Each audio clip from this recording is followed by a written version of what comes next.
Capítulo 9. A restauração de Portugal. No primeiro quartel do século XVII, a situação de Portugal era de profunda decadência. Sob o reinado de Filipe III de Espanha, príncipe apático e doente, que entregara a direção de todos os negócios ao Duque de Lerma, os esplendores das conquistas portuguesas haviam desaparecido. Aquele povo minúsculo e heróico, cuja coragem acendera nova luz em todos os departamentos de trabalho do Ocidente, encontrava-se agora reduzido a quase penúria. Foi por esse tempo que Henrique de Sagres, o antigo Hélio, mensageiro de Jesus, que levantara as energias portuguesas com a sua escola de navegação, procurou o Senhor, tocado de compaixão e de angústia, a implorar a bênção da sua misericórdia para a nação de que se tornara o gênio renovador. Mestre, diz ele compungidamente, venho pedir o vosso auxílio paternal para a terra portuguesa, cujas experiências amargas tocam agora ao auge das penosas provações coletivas. Humilhada e vencida, ela implora a vossa divina providência, por intermédio de minhas palavras, no sentido de lhe ser possível aproveitar as forças derradeiras para uma reorganização política e econômica que a possa esquivar de tão angustiosa situação. Hélio, replicou Jesus, sabes que a minha piedade não se reveste de excessivas exigências. Enviei-te a Portugal com o fim de lhe reerguer as energias, compensando os seus grandes esforços de povo humilde e laborioso.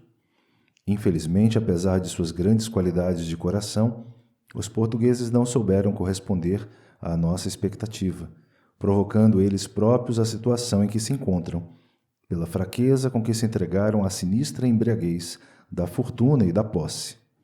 Depois de teres ajudado Vasco da Gama a franquear o caminho marítimo das Índias, as forças lusas, após receberem os favores da cidade de Calicut, ali regressam, algum tempo mais tarde, para bombardeá-la, inundando-a num mar de crueldade e sangue. No Brasil, onde lançamos os fundamentos da pátria do Evangelho, introduziram o tráfico de homens livres, forçando as falanges de Ismael a despender todos os esforços possíveis para que as ordens divinas não se subvertessem pelas iniquidades humanas.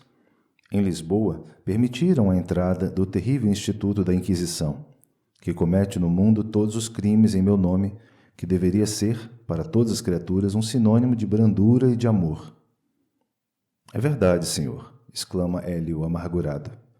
Quando o primeiro português aprisionou nas Canárias alguns pobres africanos para vendê-los como escravos aos brancos da Europa, ordenei fossem imediatamente repatriados, enchendo-se-me o coração de amargura após tantos entusiasmos no período dos descobrimentos, quando eu vos confiava, no restelo, as lágrimas do meu reconhecimento e da minha esperança.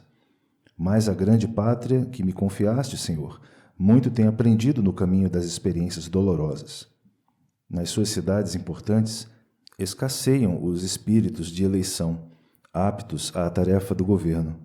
As nações ambiciosas se assenhoreiam de todas as possibilidades econômicas. Suas riquezas são pilhadas pela pirataria do século. Seu povo se acha esmagado pelos impostos, seus filhos abatidos e humilhados. Apiedai-vos, meu Jesus, de tanta miséria que nos enche o coração de infinita amargura. Permiti possamos restaurar-lhe as forças políticas, a fim de que ela cumpra as vossas determinações sábias e justas na terra do Evangelho. Essas experiências dolorosas, explicou-lhe o Divino Mestre, dotarão Portugal de novos sentimentos, acrisolando nele as concepções de brandura e de fraternidade, a fim de que possa corresponder ao nosso esforço na edificação da pátria dos meus ensinamentos. Quais os elementos encarnados que utilizarás nessa restauração? Senhor, com o vosso apoio e com o vosso amparo, esperamos realizar essa reorganização buscando para o trono os descendentes de Dom Afonso, primeiro Duque de Bragança, que atualmente detém a maior fortuna portuguesa e em cuja casa vivem mais de 80.000 vassalos.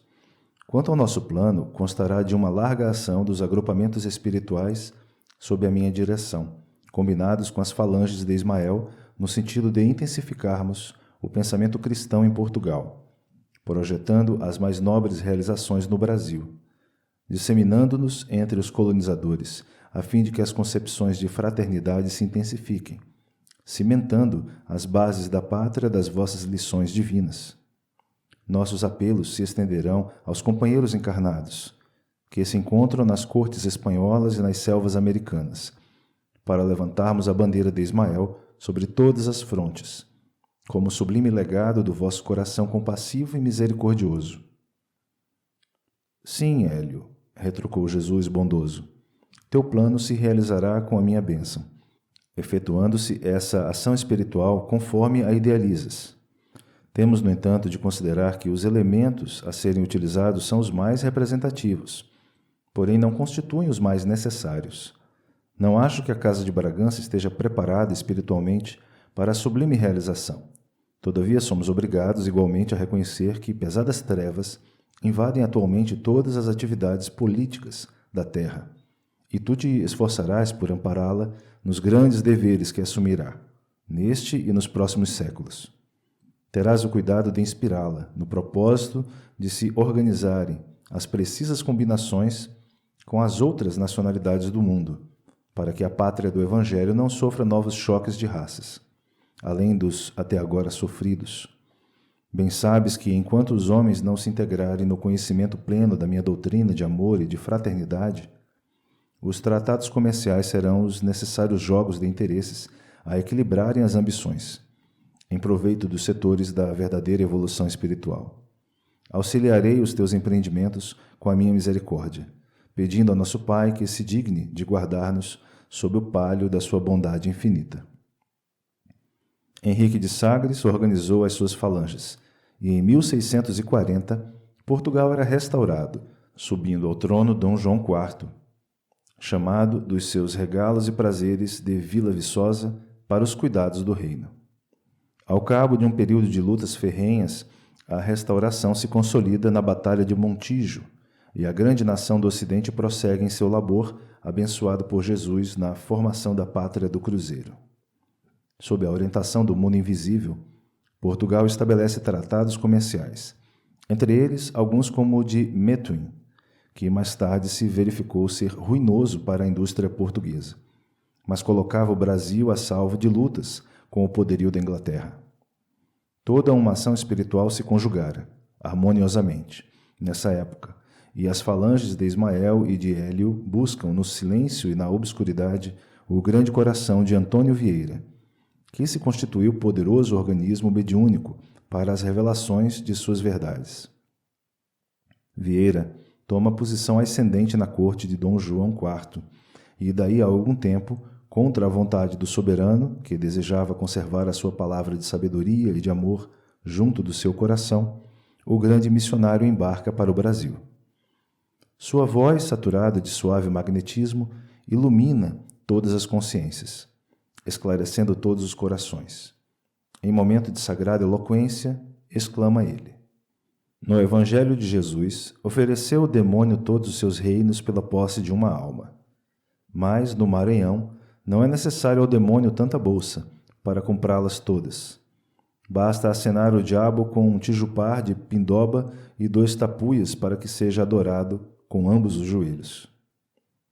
E não foram poucos os senhores que, tocados dessas claridades divinas, cuja origem profunda estava nas lições de Ismael e de seus abnegados mensageiros, correram às suas propriedades, envergonhados do crime de manter escravos os seus irmãos, e devolveram para sempre aos pobres cativos a liberdade.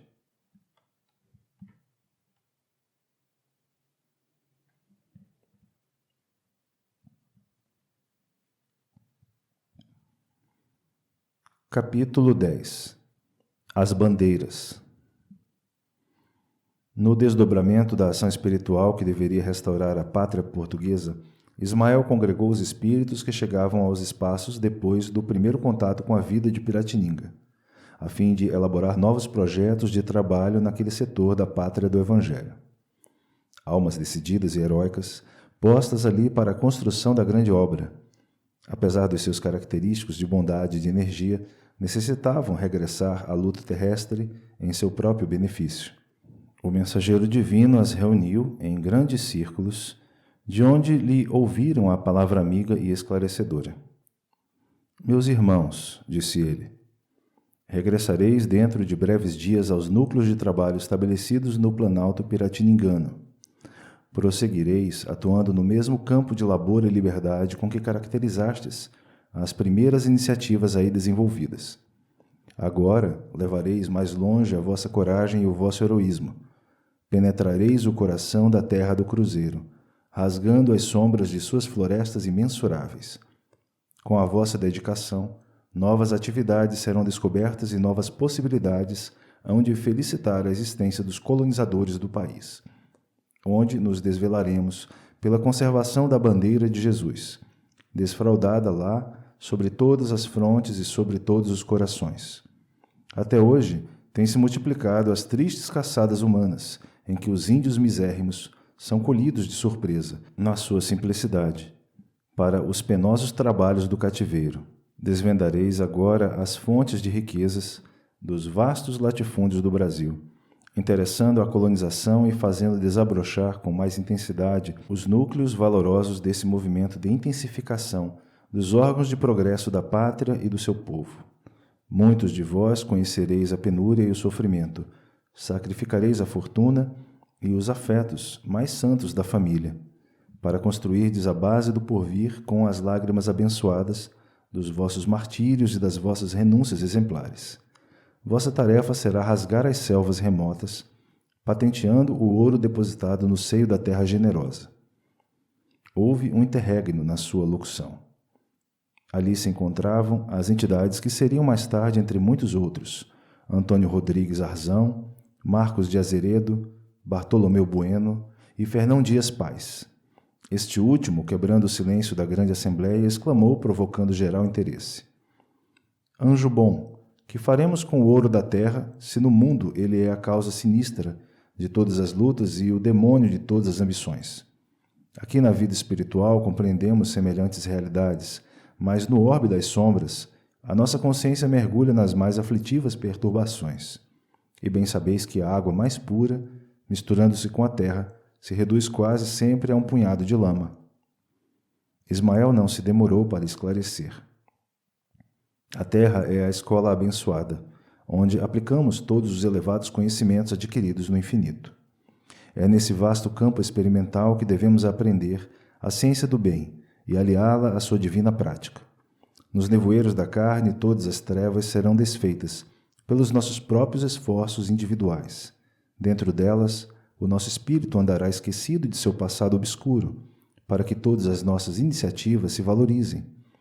Precisamos entender essas brandas disposições das leis divinas, para que o determinismo do amor e da fraternidade constitua a lei da existência de todas as coisas e de todos os seres.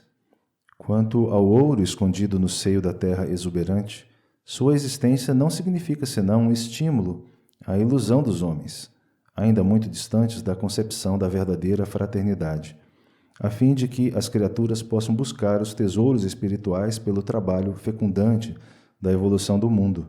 Procurando a grandeza ilusória do ouro, edificareis as cidades novas, fomentareis a pecuária e a agricultura, desbravando caminhos inóspitos em favor de outras almas. Um mundo novo se erguerá sobre os vossos ombros dilacerados nas disciplinas austeras, ao sol causticante das caminhadas penosas. Mas o futuro se voltará para os vossos esforços com as suas bênçãos de agradecimento. Dirigindo-se mais particularmente a Fernão Dias, Ismael sentenciou: Serás o chefe da expedição mais difícil de todas. Porém, da tua coragem há de surgir um caminho novo para todos os espíritos. Muitas vezes serás compelido a exercer a mais rigorosa justiça, despendendo todas as tuas reservas de energia. Mas é preciso não esqueças a misericórdia divina, sem exorbitar das funções que te forem confiadas, entregando a Jesus os teus trabalhos de cada dia. O grande bandeirante recebeu submisso a determinação do divino emissário. Daí a alguns anos, nos 2 últimos quartéis do século XVII, as bandeiras paulistas se espalharam por todas as regiões da Terra Virgem, através das selvas bravias. Marcharam como se o fizessem ao longo de largos e desconhecidos oceanos. As noites estreladas lhes servem de orientação e de bússola. A cruz do Cristo vai, como um símbolo, à frente de todos os expedicionários das novas tentativas de conquista. De Sorocaba, sobem por Goiás até o Amazonas longínquo, e de Taubaté demandam a Paraíba do Norte. Em 1672, Fernão Dias Paz organiza com todos os elementos de sua fortuna a mais célebre das expedições saídas de São Paulo. Caçando as esmeraldas, que constituíam objeto das lendas de muitos aventureiros, visita todas as regiões auríferas de Minas Gerais.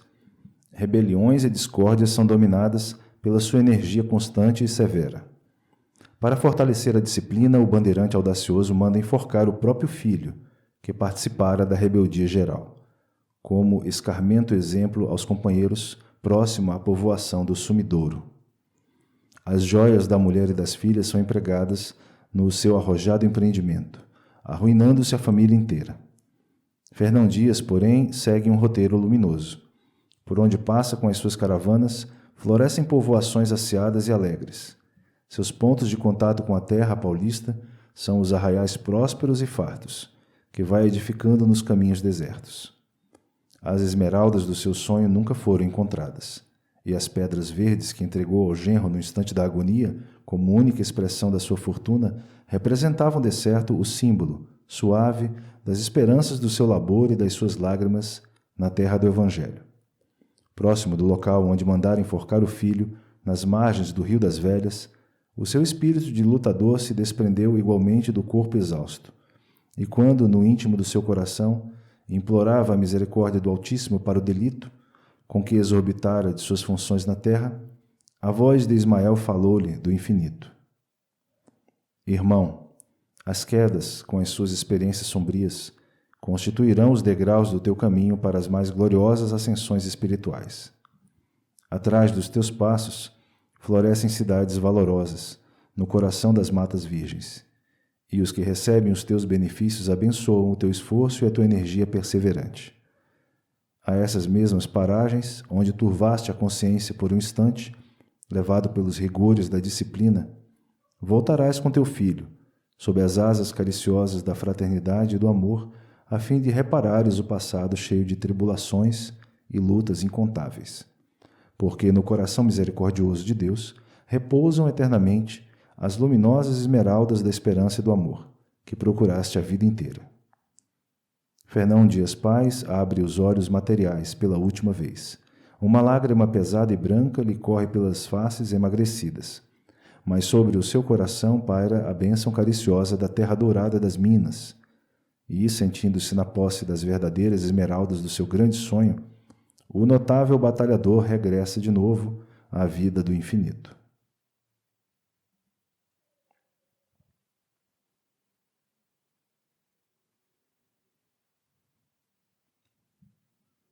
Capítulo 11. Os movimentos nativistas. A procura do ouro constituía a ansiedade incentivadora de todos os espíritos. Entretanto, desde o princípio do século, o governo espanhol havia providenciado quanto à organização do Código Mineiro para o Brasil, e desde 1608 a 1617, quando a direção da colônia se achava repartida entre as cidades de Salvador e do Rio de Janeiro, já Dom Francisco de Souza guardava o título pomposo de governador e intendente das Minas.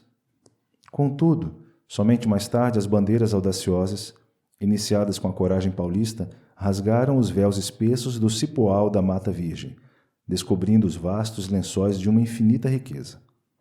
Muitos lustros decorreram sem que nada mais se observasse senão os movimentos espantosos das correntes migratórias através do sertão, procurando o ouro da terra desconhecida e encontrando muitas vezes nos seus caminhos a aflição, a angústia e a morte. O próprio Conselho Ultramarino em Lisboa expunha mais tarde à autoridade da coroa a necessidade de se reprimirem os excessos dessas migrações incessantes, para que o próprio reino não se despovoasse. Por essa época, multiplicavam-se as emboscadas, e a sede da posse turvava todas as consciências. Cidades futurosas se levantavam ao longo das estradas desertas e ermas, mas seus alicerces, a maior parte das vezes, se constituíam com o sangue e com a morte. Em toda a colônia pairam ameaças de confusão e desordem. A lenda dos tesouros fabulosos, guardados no coração das selvas imensas, incendiava todos os ânimos e enfraquecia o ascendente da lei em todos os espíritos. Os índios experimentaram amarguradamente a atuação dessas forças contrárias à sua paz, que se concentravam à procura das riquezas da terra. E é com inauditos esforços de perseverança e de paciência que os caridosos jesuítas juntam suas aldeias no norte, com a doçura fraterna, conquistando todo o Amazonas para a comunidade dos portugueses. A esse tempo, no extremo norte, convulsiona-se o Maranhão, sob os ímpetos revolucionários de Manuel Beckmann, contra a Companhia de Comércio, que monopolizara os negócios da importação e exportação da capitania, e contra os jesuítas, cujo espírito de fraternidade se interpunha entre os colonizadores e os índios, no sentido de se manterem estes últimos dentro da liberdade que lhes competia. Os amotinados prendem todos os elementos do governo e, organizando uma junta com elementos do clero, da nobreza e do povo, consideram extinto o monopólio e providenciam imediato banimento dos protetores dos indígenas. Festas extraordinárias assinalam no Maranhão semelhantes feitos, inclusive Te Deum da Catedral de São Luís. A notícia de tão singulares com inesperados episódios provoca as apreensões da corte de Lisboa, que não desconhece as pretensões da França no tocante ao Vale do Amazonas, nem ignora o ascendente moral dos franceses sobre os elementos indígenas. A expedição que deverá restaurar a lei na capitania não se faz esperar e a Gomes Freire de Andrade, estadista notável pelo seu talento militar e político, cabe a direção do movimento restaurador. As providências da contra-revolução no extremo norte são adotadas sem dificuldade. Gomes Freire procede com magnanimidade para com os revoltosos, sem contudo poder agir com a mesma liberalidade para com Manuel Beckmann, que foi preso e sentenciado à morte. Sua fortuna teve-a ele confiscada, mas o grande oficial que comandara a expedição, dentro das tradições da generosidade portuguesa, arrematou todos os bens do infeliz em asta pública e os doou à viúva e aos órfãos do revolucionário. Em 1683, a Bahia se conflagra depois de assassinar o alcaide-mor da Colômbia, Francisco Teles de Menezes, que excitara as antipatias dos habitantes de Salvador. E os derradeiros anos do século XVII testemunham as atividades da colônia nesse período de transição dos movimentos nativistas. A sede do ouro penetra o século seguinte, que mais intensamente ia acender a febre da ambição em todas as cidades. Em 1710, as lutas se fixam na capitania de Pernambuco, que fazia questão de cultivar o sentimento de sua autonomia, desde os tempos da ocupação holandesa, com a qual fizera novas aquisições no que se referia aos patrimônios de sua independência. Os brasileiros de Olinda abrem luta com os portugueses de Recife em razão das rivalidades entre as duas grandes cidades pernambucanas, que não se toleravam politicamente. As emboscadas ocasionam ali dolorosas cenas de sangue. Um ano inteiro de choques e sobressaltos assinala o período da Guerra dos Mascates. Antes, porém, desses movimentos revolucionários em Pernambuco, os paulistas e os emboabas lutavam na região aurífera dos sertões de Minas Gerais, disputando-se a posse do ouro, que abrasava a imaginação do país inteiro. A felonia e a traição constituem o código dessas criaturas insuladas nas matas desconhecidas e inóspitas. Pela mesma época, a França, que sempre custou a resignar-se com a influência portuguesa no Brasil, envia Duclerc para investir no porto do Rio de Janeiro com 1.000 homens de combate. A metrópole portuguesa não podia proteger de pronto a cidade e o governador Francisco de Castro Moraes. Deixando-se dominar pela timidez, permitiu o desembarque das forças francesas, que, todavia, foram rechaçadas pela população carioca. Estudantes e populares lutaram contra o invasor. Algumas dezenas de franceses foram barbaramente trucidados. Fizeram-se ali mais de 500 prisioneiros e o capitão Duclerc acabou assassinado em trágicas circunstâncias. O governo do Rio não providenciou quanto ao processo dos criminosos, a fim de punir os culpados e definir as responsabilidades pessoais, provocando com isso a reação dos franceses, que voltaram a assediar a maior cidade brasileira. Duguay-Trouin vem à Baía da Guanabara acompanhado de cerca de 5.000 combatentes. O governador foge com quase todos os elementos da população, deixando o rio à mercê do corsário que se ilustrara sob a proteção de Luís XIV. Depois do saque, que absorve muitos milhões de cruzados da fortuna particular, paga ainda à cidade fabuloso resgate. Enquanto se desenrolavam os últimos acontecimentos, governava em Portugal Dom João V, o Magnânimo, em cujo reinado ia o Brasil espalhar pela Europa os seus fabulosos tesouros. Nunca houve ali um soberano que mostrasse tamanho descaso pelas possibilidades econômicas do povo. O ouro e os diamantes do Brasil iam acender no seu trono as estrelas efêmeras do seu fastígio e da sua glória. A fortuna amontoada pela ambição e pela cobiça ia ser espalhada pelas mãos insensatas do rei, imprevidente e incapaz da autoridade de um trono. Dentro do luxo assombroso da sua corte, o convento de Mafra se ergue ao preço de 120 milhões de cruzados. Mais de 200 milhões seguiriam para as arcas do Vaticano, dados pelo monarca egoísta, que desejava forçar as portas do céu com o ouro iníquo da terra.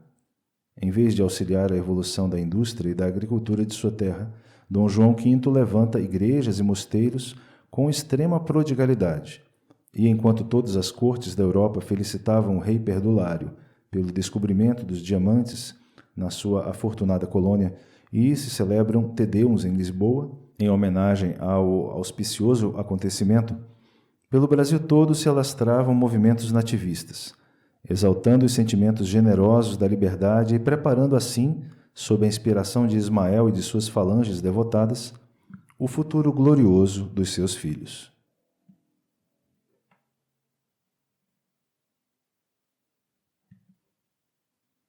Capítulo 12. No tempo dos vice-reis. A ação espiritual das falanges de Ismael, reunidas ao esforço dos elevados espíritos que reconstruíram as energias portuguesas, intensifica-se cada vez mais no coração das duas pátrias irmãs. Pelo Tratado de Methuen, assinado em 1703, a Inglaterra, cujo poderio marítimo se consolidava depois dos grandes feitos das armadas de Portugal, da Espanha e da Holanda, passaria a amontoar o ouro do Brasil como principal fornecedora do primeiro e de suas colônias. No capítulo financeiro, o Brasil era de fato uma de suas fontes de riqueza, pois que todas as suas reservas se escoavam para o tesouro inglês. Uma sábia disposição do mundo invisível regulamentara a questão dessa forma, adotando essas providências para que a pátria do Evangelho fosse colocada a cavaleiro de novos choques de ambições nos seus territórios. A combinação de Methuen era ruinosa para a indústria portuguesa.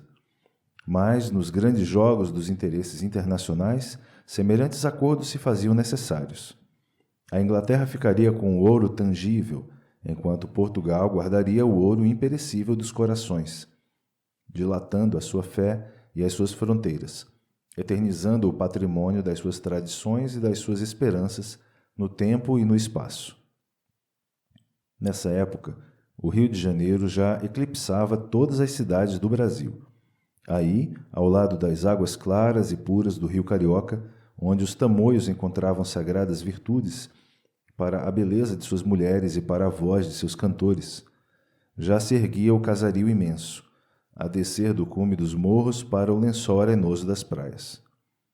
Aí, sob o céu azul que cobre a paisagem tranquila, os governadores podem fazer, com serenidade imperturbável, seus longos expedientes para a metrópole e os padres podem rezar beatificamente nos seus breviários entre as paredes coloniais do convento de Santo Antônio. A sociedade tratava de aprender as regras de bem viver, de civilidade, nos livros encomendados especialmente do reino. Ao entardecer, não se cuidava de outra coisa que não fosse a iluminação dos oratórios das esquinas, únicos pontos onde às vezes se encontravam alguns transeuntes retardatários, que afrontavam, sem receios, os capoeiras ocultos no silêncio das ruas ermas. De qualquer modo, porém, às 8 horas da noite não se encontrava mais ninguém pelas vielas escuras. com exceção dos dias de grande gala em que o governador comparecia pessoalmente às festas populares, tendo todos os cuidados de ir a esses folguedos de rua com os elementos precisos para a iluminação do caminho no regresso à casa. O Rio de então, como as demais cidades não só do Brasil, mas também de Portugal, não primava pela higiene e pela limpeza. Os igarapés que conhecia ainda no princípio deste século em algumas pequenas cidades do norte brasileiro, onde se viam, em pleno dia, homens e crianças acertando contas com a natureza. Se localizavam então nos recantos mais afastados das ruas, em grandes valas, dentro das quais os pobres escravos depositavam, todas as tardes, o conteúdo mal cheiroso dos largos potes de barro carregados à cabeça. Alguns forasteiros ilustres, que nos visitaram naquela época, arquivaram tristes impressões do Brasil dos vice-reis, cheio dos mais espantosos quadros de imundície. Todavia, um dos espetáculos mais dolorosos e comovedores ofereciam-nos os mercados de escravos, como o do Valongo, onde os miseráveis se amontoavam aos magotes, esperando o comprador que lhes examinava os pulsos e os dentes, selecionando os mais fortes para os duros trabalhos das fazendas. Ali encontravam-se representantes dos negros de Guiné, de Cabinda e de Benguela, que eram separados dos pais e das mães, dos irmãos e dos filhos, nos sucessivos martiriológios da raça negra, na qual os próprios padres de Portugal não viam irmãos em humanidade, mas os amaldiçoados descendentes de Cã. Até há pouco tempo podia-se ver na Luanda a cadeira de pedra do bispo, de onde um prelado português abençoava os navios negreiros, prontos para se fazerem ao mar, com a pesada carga de desgraçados cativos. A bênção religiosa visava conservá-los vivos até aos portos de destino, a fim de que os mais fartos lucros compensassem o trabalho dos hediondos mercadores. Estes últimos, no entanto, além da bênção, adotavam outras precauções, amontoando os desditosos africanos nos porões infectos, onde viajavam como animais ferozes, trancafiados na prisão, para que não vissem pela última vez os horizontes do berço ingrato em que haviam nascido, vacinando-se contra as dores supremas da desesperação, que os arrastaria para os abismos do oceano. Ismael, com as suas hostes do mundo invisível, consegue harmonizar lentamente os interesses espirituais de quantos se haviam estabelecido na pátria do cruzeiro. Sob a sua inspiração, a Igreja torna-se a protetora necessária da mentalidade infantil daquela época. Os templos da colônia abrem as portas para todos os infelizes e para todos os tristes.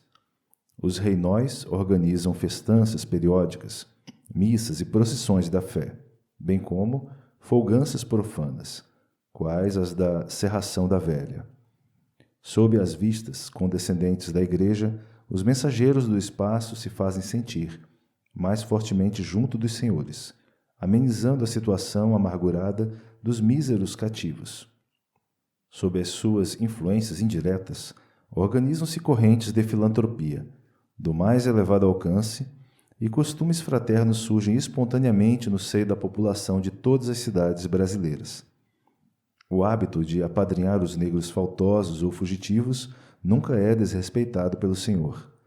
Reconhece-se o direito de propriedade aos escravos, e o costume de ceder um dia ou dois aos trabalhos dos cativos é confirmado por lei em 1700. Alastra-se o precioso movimento das alforrias na pia batismal, onde, com um óbolo insignificante, são declarados livres os filhos dos escravos. As associações dos negros, nas grandes cidades do país, para a realização das suas festas de saudade das paisagens africanas, são numerosas, com permissão de todas as autoridades. Os festejos originais do rei do Congo se levam a efeito com brilho, a expensas dos senhores. A Igreja, no Brasil, abre o seu culto a São Benedito e a Nossa Senhora do Rosário, tornando-se um refúgio de doce consolação para os pobres africanos. As ordens religiosas possuíam os seus pretos, que eram bem tratados e jamais poderiam ser vendidos. Nas fazendas, agrupavam-se eles em famílias, que, as mais das vezes, eram plenamente alforriadas em testamento dos proprietários. Todos os habitantes em voga, na época, dão testemunho da liberdade brasileira, porquanto em nosso país nunca a emancipação foi impedida por lei como em outras nações. A filantropia dos brasileiros cedo começou o movimento abolicionista, e a prova da profunda assistência espiritual que acompanhava essas ações na pátria do Evangelho é que nunca teve o Brasil um código negro, à maneira da França e da Inglaterra. E a verdade espiritual que paira acima das considerações de todos os historiadores é que Ismael preparou aqui a oficina da fraternidade, onde os negros incompreendidos vinham erguer a pátria da sua descendência. Se sofreram nas mãos de alguns escravocratas impiedosos, seus prantos e sacrifícios iam florescer ao tênue rócio das bênçãos do céu, na terra do Evangelho, clarificando-lhes mais tarde os caminhos, quando seus corações resignados e sofredores se dilatassem na alma fraterna dos filhos e dos netos. Capítulo 13. Pombal e os Jesuítas. Após o reinado de esbanjamento de Dom João V, sobe ao trono de Portugal Dom José I, como o quinto rei da dinastia Bragantina.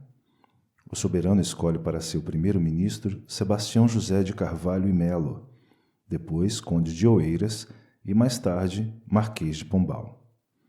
As falanges espirituais, desvelando-se pela evolução portuguesa, haviam escolhido previamente esse homem para a reconstrução das energias da pátria, após os desvarios de Dom João V, o monarca esbanjador e arbitrário, que nunca reuniu as cortes para uma consulta, necessária aos interesses do povo. O escolhido, porém, não soube corresponder integralmente às sagradas expectativas dos gênios espirituais da terra portuguesa. Se construiu, cometeu graves injustiças com a sua ditadura renovadora. Pombal ascendera à posição de ministro depois de absorver as ideias novas que percorriam os setores de todas as atividades do velho mundo, ao sopro dos enciclopedistas. O campo diplomático já lhe dera a conhecer a técnica política de um Robert Walpole, e enquanto a sua pátria se algemava aos tribunais da Inquisição, com sérios prejuízos para a educação nacional, o cérebro se lhe povoava de planos audazes e reformadores. Elevando-se ao trono em 1750, Dom José I escolhe-o, imediatamente, para chefe supremo do seu governo. E, quando em 1755 foi Lisboa parcialmente destruída por um terremoto, o ministro renovador teve oportunidade de demonstrar a sua capacidade criadora, reedificando a cidade, que nasceu dos seus esforços mais engrandecida e mais bela. O Marquês de Pombal, todavia, desde os primórdios de sua ação no governo, não tolerava os jesuítas, que, nas cortes europeias, se intrometiam em todos os negócios da política do século, com a pretensão de imunizar o mundo inteiro das correntes de pensamentos da Reforma.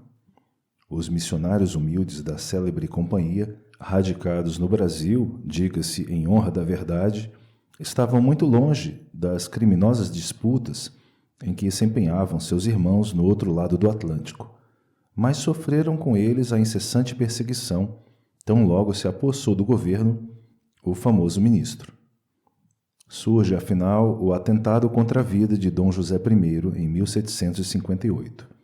No dia 3 de setembro desse ano, quando regressava de uma entrevista ao Palácio da Ajuda, o soberano foi alvejado a tiros de bacamarte, partidos de um grupo de pessoas desconhecidas. As suspeitas recaíram no Marquês de Távora e seus filhos, no Conde de Atouguia e no Duque de Aveiro, conquanto fosse este último um dos implicados no movimento regicida. O mesmo não acontecia aos Távoras, inocentes daquele delito. Instaurou-se um processo que terminou, apesar de todas as suas clamorosas irregularidades, com a sentença de morte para todos os implicados. Em vão procuram os portugueses influentes na corte modificar a decisão do ministro. Os condenados sofrem os mais horrorosos suplícios em Belém e a própria dona Leonor Tomásia, marquesa de Távora, foi decapitada. Pombal aproveita o ensejo que se oferece para justificar a expulsão dos jesuítas, apontando-os como autores indiretos do atentado, e Dom José I, a instâncias do seu valido, assina sem hesitar o decreto de banimento. Esse ato de Pombal se reflete largamente na vida do Brasil. Todo o movimento de organização social se devia, na colônia, aos esforços dos dedicados missionários. O clero comum possuía escravos numerosos e chegava a defender o suposto direito dos escravagistas, incentivando a caça aos índios e abençoando a carga misérrima dos navios negreiros. Os jesuítas, porém, sempre trabalharam, no início da organização brasileira, dentro dos mais amplos sentimentos de humanidade. Aldeavam os índios, aprendiam a língua geral, a fim de influenciarem mais diretamente no ânimo deles, trazendo as tabas rústicas às comunidades da civilização. E foram, talvez naqueles tempos longínquos, os únicos refletores dos ensinamentos do alto, advogando o seu verbo inspirado à causa de todos os infelizes. A sua expulsão do Brasil retardou de muito tempo a educação das classes desfavorecidas, e se o ministro de Dom José I estendeu algumas vezes o seu dinamismo renovador até a pátria do Evangelho, na sua ação poucas vezes ultrapassou o terreno material, tanto que mesmo alguns melhoramentos introduzidos no Rio de Janeiro pelo conde de Bobadela, que levantou aí a primeira oficina tipográfica do país, foram por ele destruídos, à força de decretos que constituíram sérios obstáculos à facilidade de educação no território da colônia. A esse tempo, observando a anulação dos seus esforços, os missionários humildes da cruz procuraram Ismael com instantes apelos. Seus trabalhos eram abandonados por força das determinações do ministro arbitrário. Suas intenções ficavam incompreendidas, suas ações baldadas, no sentido de espalharem entre os sofredores as claridades consoladoras do ensino de Jesus. Mas o generoso mensageiro pondera bondosamente aos seus dedicados colaboradores. Irmãos, disse ele, muitas vezes os próprios espíritos que escolhemos para determinados labores terrestres não resistem à sedução do dinheiro e da autoridade. Sentem-se traídos em suas próprias forças e se entregam sem resistência ao inimigo oculto que lhes envenena o coração. Deixai aos déspotas da terra a liberdade de agir sob o império de sua prepotência. Por mais que operem dentro das suas possibilidades no plano físico, a vitória pertencerá sempre a Jesus, que é a luminosidade tocante de nossos corações. Temos, porém, de considerar, a par da tirania política que tenta destruir a nossa ação, o lamentável desvio dos nossos irmãos incumbidos de velar pelo patrimônio do Evangelho no mundo europeu. Infelizmente, não têm eles procurado levar a luz espiritual às almas aflitas e sofredoras, clareando a estrada dos ignorantes e abençoando o rude labor dos simples. Ao contrário, buscam influenciar os príncipes do planeta, disputando os mais altos lugares de domínio no banquete dos poderes temporais, em todos os países onde milita a Igreja do Ocidente. Peçamos a Jesus pelos tiranos e pelos nossos companheiros desviados da consciência retilínea. Se terminarmos agora uma etapa de nossa tarefa, em que aproveitamos os elementos que nos oferecia a disciplina da companhia fundada por Loyola, prosseguiremos o nosso trabalho dentro de novas modalidades. Deixemos aos mortos o cuidado de enterrar seus mortos, como ensinou o Divino Mestre em suas lições sublimes.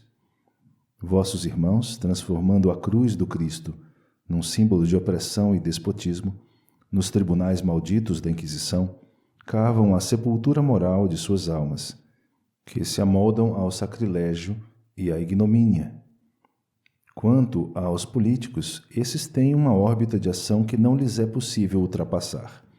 O tempo e a experiência, com a dor, eterna aliada de ambos, ensinarão às suas consciências a lei de fraternidade e de amor, que esqueceram nos dias do fastígio e da glória efêmera sobre a face do mundo.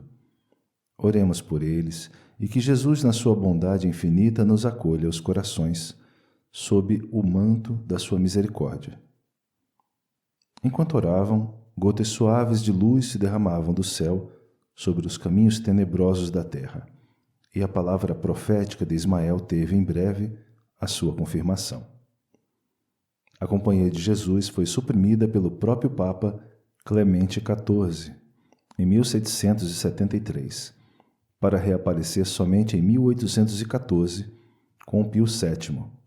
Nunca mais, todavia, puderam os jesuítas readquirir o imenso prestígio que possuíram no Ocidente. Quanto ao Marquês de Pombal, conheceu no silêncio a lição do abandono e do ouvido dos homens. No dia em que agonizava Dom José I, o cardeal de Lisboa, Dom João Cosme da Cunha, que devia ao famoso ministro a altura da sua posição eclesiástica, lhe declara no aposento do moribundo: Vossa Excelência já nada mais tem que aqui fazer, testemunhando-lhe venenosa ingratidão. Daí a algum tempo, em subindo ao trono, Dona Maria I destituía o Marquês de todas as suas funções no reino, banindo-o da corte após rumoroso processo em que procurou fundamentar a sua condenação. Retirando-se para a vila de Pombal, desprendeu-se do mundo em 1782, humilhado e esquecido, sob o jugo dos mais pungentes desgostos. Capítulo 14. A Inconfidência Mineira.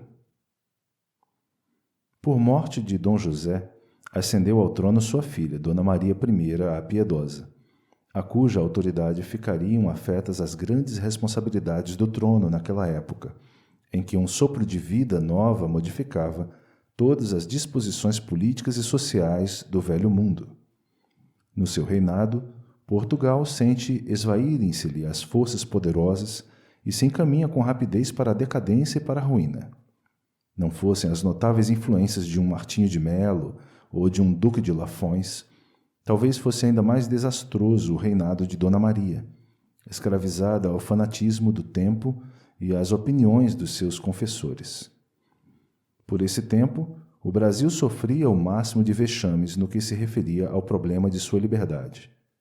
A capitania de Minas Gerais, que se criara e desenvolvera sob a carinhosa atenção dos paulistas, era então o maior centro de riquezas da colônia, com as suas minas inesgotáveis de ouro e diamantes. A sede de tesouros edificara a Vila Rica, nos cumes enevoados e frios das montanhas, reunindo-se ali uma pleiade de poetas e escritores que sentiriam de mais perto as humilhações infligidas pela metrópole portuguesa à pátria que nascia. A verdade é que em Minas se sentia, mais que em toda parte, o despotismo e a tirania. O clero, a magistratura e o fisco, juntos aos ambiciosos que aí se estabeleceram, apossavam-se de todas as possibilidades econômicas presas de criminosa ânsia de fortuna. Os padres queriam todo o ouro das minas para a edificação das suas igrejas suntuosas. Os membros da magistratura consideravam de necessidade enriquecer-se, antes de regressarem a Portugal, com opulentas aquisições. Os agentes do fisco executavam as determinações da corte de Lisboa, a árvore farta e maravilhosa, onde todos os parasitas da nobreza iam sugar a seiva de pensões extraordinárias e fabulosas. Eram então numerosos na Europa os estudantes brasileiros, os quais de lá voltavam ao país, saturados dos princípios filosóficos de Rousseau e dos enciclopedistas. A independência da América do Norte e a Constituição Democrática de Filadélfia animam aqueles espíritos insulados nas montanhas distantes. Por toda a capitania mais rica da colônia, desdobram-se quadros dolorosos da miséria do povo, esmagado pelos impostos de toda a natureza. As coletividades de trabalhadores conduzidas à ruína pelo malogro das minerações não conseguiriam suportar por mais tempo semelhantes vexames. Em Minas, porém, uma elite de brasileiros considera a gravidade da situação. Intelectuais distintos se sentem compenetrados da maioridade da pátria, que, ao seu ver, poderia tomar as rédeas dos seus próprios destinos. Iniciam-se os esboços da conspiração. Depois de algumas conversações em Vila Rica, das quais, entre muitos outros, participaram Inácio de Alvarenga, Joaquim José da Silva Xavier, Cláudio Manuel da Costa e Tomás Gonzaga, conversações em que foram adotadas as primeiras providências, a infiltração das ideias libertárias começou a fazer-se por intermédio de todos os elementos da capitania, no que ela possuía de mais representativo. José Joaquim da Maia é enviado à Europa para sondar o pensamento de Jefferson, embaixador da América do Norte em Paris, e angariar a simpatia dos brasileiros espalhados no Velho Mundo, para o movimento libertador. Outros estudantes, apaixonados pela emancipação da colônia, são enviados a São Paulo e Pernambuco, que formavam os dois centros mais importantes do país, com o objetivo de conquistar a adesão de ambos ao movimento. Todavia, nem Joaquim da Maia conseguiu o auxílio de Jefferson, que apenas chegou a se interessar moralmente pelo projeto, nem os seus companheiros obtiveram o compromisso formal das capitanias mencionadas, para se articular o movimento revolucionário. Pernambuco estava refazendo as suas economias, depois das lutas penosas de Recife e Olinda, e São Paulo se encontrava desiludido, depois da Guerra dos Emboabas, na qual muitas vezes fora vítima da felonia e da traição. A conjuração de Minas, contudo, prossegue na propaganda sem esmorecimentos. Embriagados pela concepção da liberdade política, mas dentro dos seus triunfos literários, afastados das realidades práticas da vida comum, os intelectuais mineiros não descansaram. Idealizaram a República, organizaram seus símbolos, multiplicaram prosélitos das suas ideias de liberdade. Porém, no momento psicológico da ação, os delatores, a cuja frente se encontrava a personalidade de Silvério dos Reis, português de Leiria, levaram todo o plano ao Visconde de Barbacena, então governador de Minas Gerais. O governador age com prudência, a fim de sufocar a rebelião nas suas origens, e, expedindo informes para que o vice-rei Luís de Vasconcelos efetuasse a prisão do Tiradentes no Rio de Janeiro, prende todos os elementos da conspiração em Vila Rica, depois de avisar secretamente aos seus amigos do peito, simpatizantes da conjuração, quanto à adoção de tais providências, para que não fossem igualmente implicados. Aberta a devassa e terminado o vagaroso processo, são condenados à morte todos os chefes já presos. Os historiadores falam do grande pavor daqueles 11 homens que se ajuntavam, andrajosos e desesperados, na sala do oratório, para ouvirem a sentença da sua condenação. Após 3 longos anos de separação, em que haviam ficado incomunicáveis nos diversos presídios da época, a leitura da peça condenatória pelo desembargador Francisco Alves da Rocha levou quase 2 horas. Depois de conhecerem os seus termos, os infelizes conjurados passaram as mais dolorosas e recíprocas recriminações. Os mais tristes quadros de fraqueza moral se patenteavam naqueles corações desiludidos e desamparados. Mas, no dia seguinte, a dura sentença era modificada. Dona Maria I havia comutado anteriormente as penas de morte em perpétuo degredo nas desoladas regiões africanas, com exceção do Tiradentes, que teria de morrer na forca, conservando-se o cadáver insepulto e esquartejado para escarmento, de quantos urdissem novas traições à coroa portuguesa. O mártir da Inconfidência, depois de haver apreciado angustiadamente a defecção dos companheiros, reveste-se de supremo heroísmo. Seu coração sente uma alegria sincera pela expiação cruel que somente a ele fora reservada, já que seus irmãos de ideal continuariam na posse do sagrado tesouro da vida. As falanges de Ismael lhe cercam a alma leal e forte, inundando-a de santas consolações. Tiradentes entrega o espírito a Deus nos suplícios da forca, a 21 de abril de 1792. Um arrepio de aflitiva ansiedade percorre a multidão no instante em que seu corpo balança, pendente das traves do cadafalso, no campo da Lampadosa. Mas nesse momento Ismael recebia em seus braços carinhosos e fraternais a alma edificada do mártir. «Irmão querido», exclama ele, «resgatas hoje os delitos cruéis que cometestes quando te ocupavas do nefando mistério de inquisidor nos tempos passados.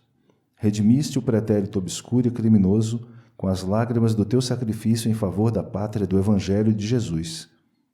Passarás a ser um símbolo para a posteridade com o teu heroísmo resignado nos sofrimentos purificadores?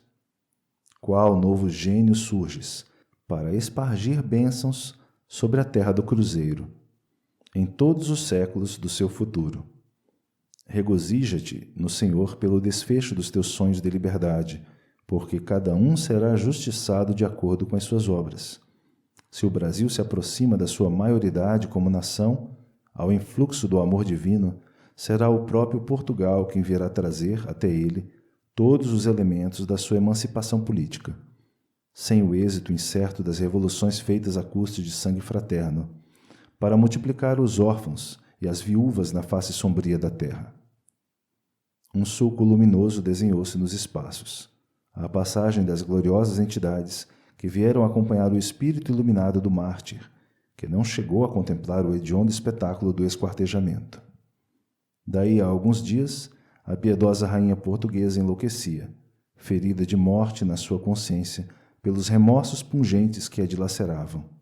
E consoante as profecias de Ismael, daí a alguns anos era o próprio Portugal que vinha trazer, com Dom João VI, a independência do Brasil, sem o sucesso duvidoso das revoluções fratricidas, cujos resultados invariáveis são sempre a multiplicação dos sofrimentos das criaturas, dilaceradas pelas provações e pelas dores, entre as pesadas sombras da vida terrestre.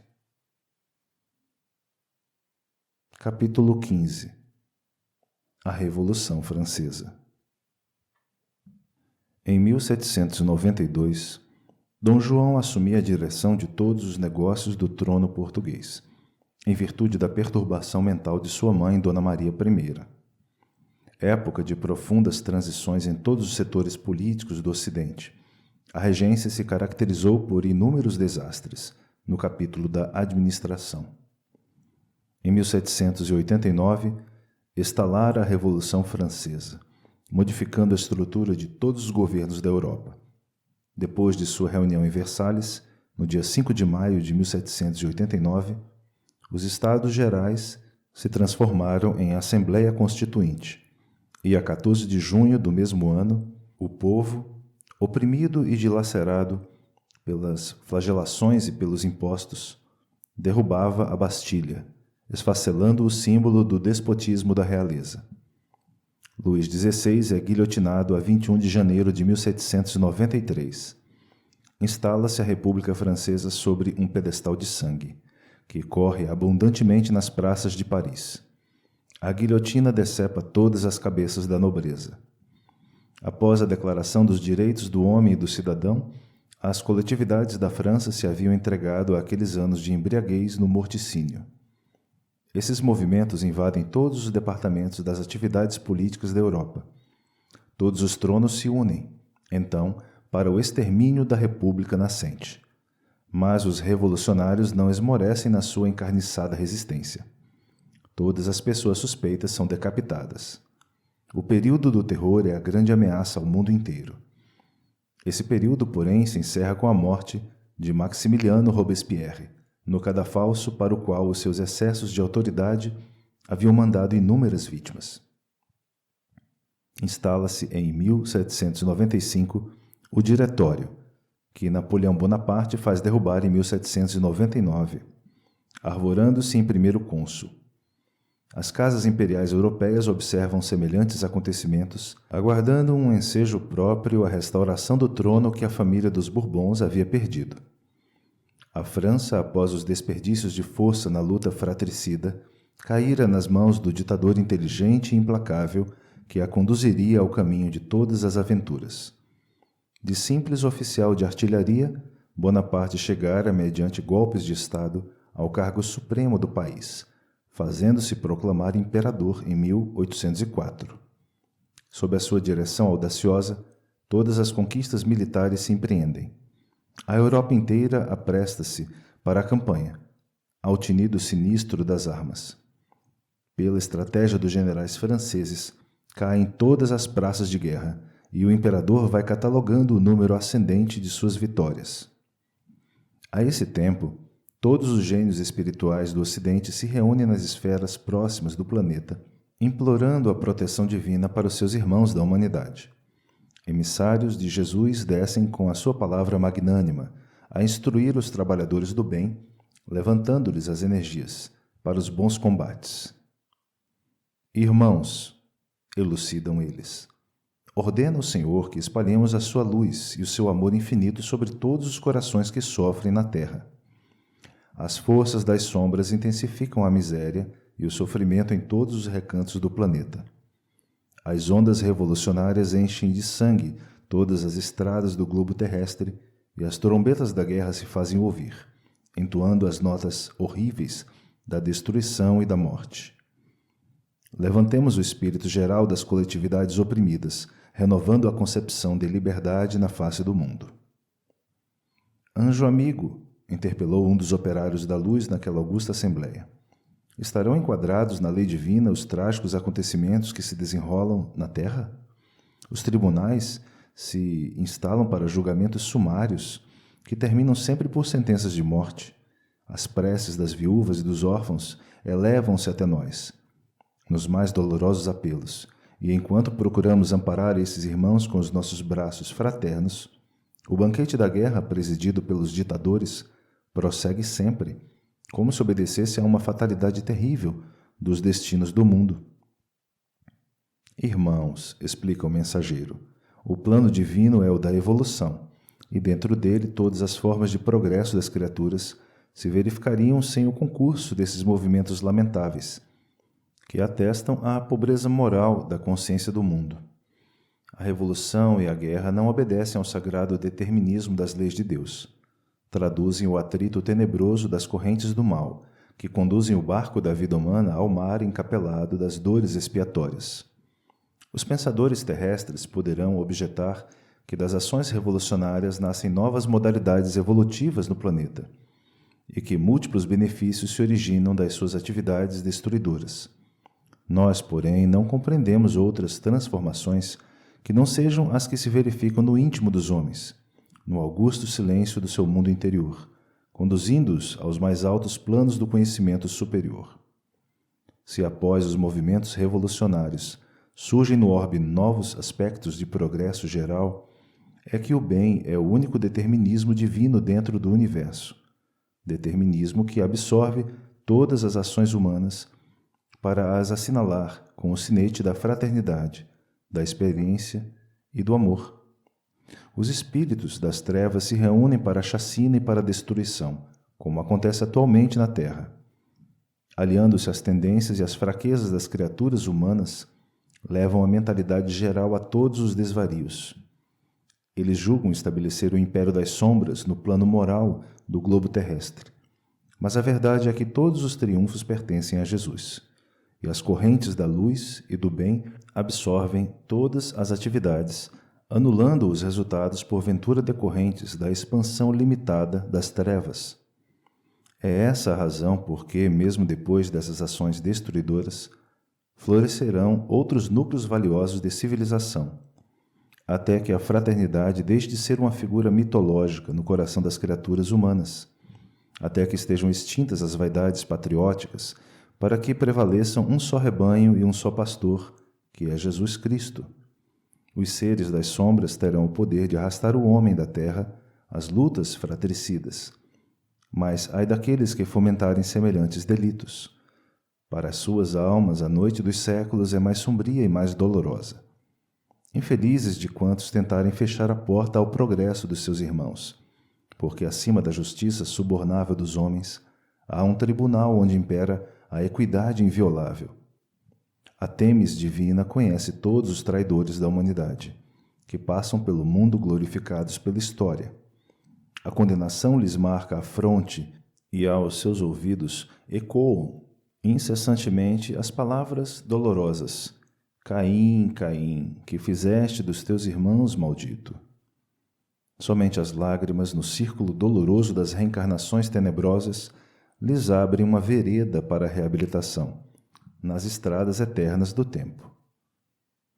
Dissolvida a Assembleia do Infinito, os amigos dos infortunados espalharam-se pelas sendas terrestres, a reerguerem seus irmãos nas lutas redentoras. Napoleão prosseguia, deixando em toda parte um rastro de lágrimas e de sangue. suas incursões em todos os países lhe granjeavam o espólio miserável das posições e das coroas, que o ditador ia distribuindo pelos seus familiares e amigos. O século XIX começava a viver embalado pelo fragor das armas em todas as direções. Portugal alia-se à Inglaterra, resistindo às ordens supremas do conquistador. Bonaparte assina um tratado com a Espanha, que já se havia dobrado às suas determinações, e ordena a invasão imediata de Portugal. A Inglaterra, com a sua prudência, sugere à Casa de Bragança a retirada para o Brasil. Dom João VI hesita antes de adotar semelhante resolução. O grande príncipe, tão generoso e tão infeliz, é encontrado nas vésperas da partida a chorar convulsivamente em um dos aposentos privados do palácio. Mas aquela decisão era necessária e inadiável. A frota real velejou do Tejo a 29 de novembro de 1807, a caminho da colônia, e mal havia desaparecido nas águas pesadas do Atlântico, já os soldados de Junot se apoderavam de Lisboa e de suas fortalezas, com ordem de riscar Portugal da Carta Geográfica Europeia. Contudo, os gênios espirituais velavam pelos vencidos e pelos humilhados. Dom João chega ao Brasil em janeiro de 1808, depois de uma viagem cheia de acidentes e contrariedades. O bondoso príncipe encontraria na terra do Evangelho a hospitalidade que os reis de Castela não encontraram nas suas colônias da América do Sul, quando acossados pelas mãos de ferro do ditador. A Casa de Bragança ia dilatar até aqui os limites do seu reino, reconhecido e feliz por encontrar no Brasil a compreensão e a bondade, o acolhimento e o amor. Capítulo 16. Dom João VI no Brasil. Enquanto as falanges espirituais de Henrique de Sagres se reuniam em Portugal, revigorando as forças lusitanas para a escola de energia que foi a Guerra Peninsular, o exército de Ismael voltava-se para o Brasil, a fim de inspirar o primeiro soberano do velho mundo que pisava as terras americanas. A esses esclarecidos agrupamentos do mundo invisível, aliava-se agora a personalidade do Tiradentes, que se transformara em gênio inspirador de todos os brasileiros. Ismael reúne os seus colaboradores e fala assim aos devotados mensageiros. Amigos, um novo período surgirá agora para as nossas atividades na terra do Evangelho. Ao sopro das inspirações divinas, reformar-se-á toda a vida política da pátria onde edificaremos, mais tarde, a obra de Jesus. Procuremos inspirar a quantos se conservam à frente dos interesses do povo, iluminando-lhes o caminho com as ideias generosas e fraternas da liberdade.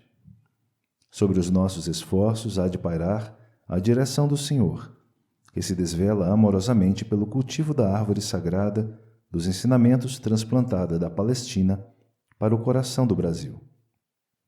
Aquela caravana de abnegados espalha-se então por todos os recantos da pátria, distribuindo com os seus esforços fraternais as sementes de uma vida nova.